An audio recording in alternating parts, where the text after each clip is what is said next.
তাহলে শিয়া এবং সুন্নি বেশ কিছু পার্থক্য আমরা দেখি। এই পার্থক্যটা একটু আমরা, অনেক পার্থক্য আছে, তার মধ্যে আমি একটু মেইন বড় বড় 9টা পার্থক্য তুলে নিয়ে এসেছি। যেমন সুন্নি যারা, তারা 4 খলিফাতে বিশ্বাস করে, 4 খলিফার কথা তো বললামই। কিন্তু শিয়া যারা, তারা এই 4 খলিফার প্রথম যে 3 খলিফা আবু বকর, ওমর, ওসমান, তাদেরকে তারা স্বীকার করে না, তারা বলে যে এটা অবৈধ, নাউজুবিল্লাহ। এবং কেউ কেউ শিয়াদের কেউ কেউ এই 3 জনকে আবার কাফির বলেও মনে করে। ঠিক আছে, এটা একটা বেসিক পার্থক্য। তারপর একটা পার্থক্য হচ্ছে এই সুন্নিরা হচ্ছে পাঁচ বেলায় 5 ওয়াক্ত নামাজ আদায় করে, কিন্তু শিয়ারা যেটা করে 5 ওয়াক্ত নামাজ আদায় করে ঠিকই, কিন্তু 3 বেলায়। ঠিক আছে, ফজর, তারপর জোহর আসর এক বেলায়, আর মাগরিব আর এশা আরেক বেলায়।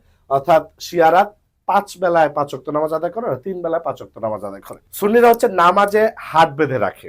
ঠিক আছে, নামাজে হাত বেঁধে রাখে, তবে মালিকি মাযহাব অনুসারীরা হাত ছেড়েও নামাজ পড়ে।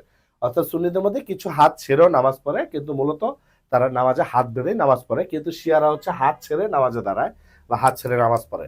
হিজাবের ক্ষেত্রে সুন্নিদের 2টা মতবাদ আছে, অর্থাৎ মুখ খোলা রাখা আর মুখ ঢাকা রাখা।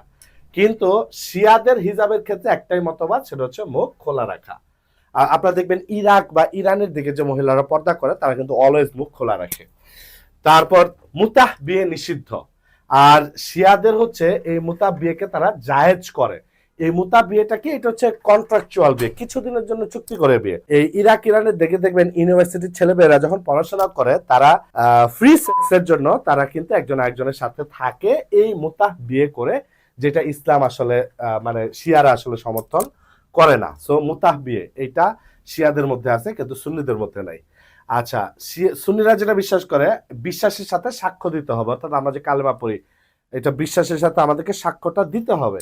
কিন্তু সুন্নিরা মনে করে যে প্রয়োজনে বিশ্বাস গোপন রাখা যাবে, যেটা তাকিয়া নামে পরিচিত, মানে বিশ্বাস গোপন রাখাটাকে জায়েজ মনে করে।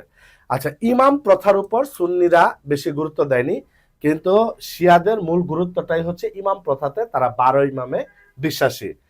সুন্নিরা বিশ্বাস করে ইমাম মাহাদি আসবেন এবং মুসলিম জাতিকে নেতৃত্ব দিবেন, আর শিয়ারা মনে করে ওই যে 1200 ইমাম মিলে হবে হচ্ছে ইমাম মাহাদি। আর সহিহ হাদিস বলতে সিহা সিত্তা হাদিসকে বোঝায় সুন্নিরা, আর তাদের হাদিসটা হচ্ছে আলাদা।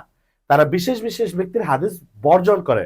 বিশেষ করে ওই যে হযরত আলী রাদিয়াল্লাহু তাআলা আনহুর সাথে আয়েশা রাদিয়াল্লাহু তাআলা আনহার দ্বন্দ্ব ছিল, তা আয়েশা রাদিয়াল্লাহু তাআলা আনহা থেকে যত হাদিস আসছে তারা বর্জন করে। সাহাবা হুরায়রা রাদিয়াল্লাহু তাআলা আনহু থেকে যত হাদিস আসছে তারা কিন্তু তারা বর্জন করে, অর্থাৎ সব হাদিসকে তারা গ্রহণ করে না। আর এদিকে হাদিস বলতে মূলত সিহা সিত্তাকে বোঝানো হয়। তো এই ছিল আজকে আমাদের ছোট্ট আয়োজন। আমি আশা করি আজকের ভিডিওর পর আপনারা শিয়া এবং সুন্নি, শিয়াদের উৎপত্তি কিভাবে হলো, শিয়া সুন্নির যে দ্বন্দ্বের বিষয়টা সম্পূর্ণ ক্লিয়ার হয়েছেন।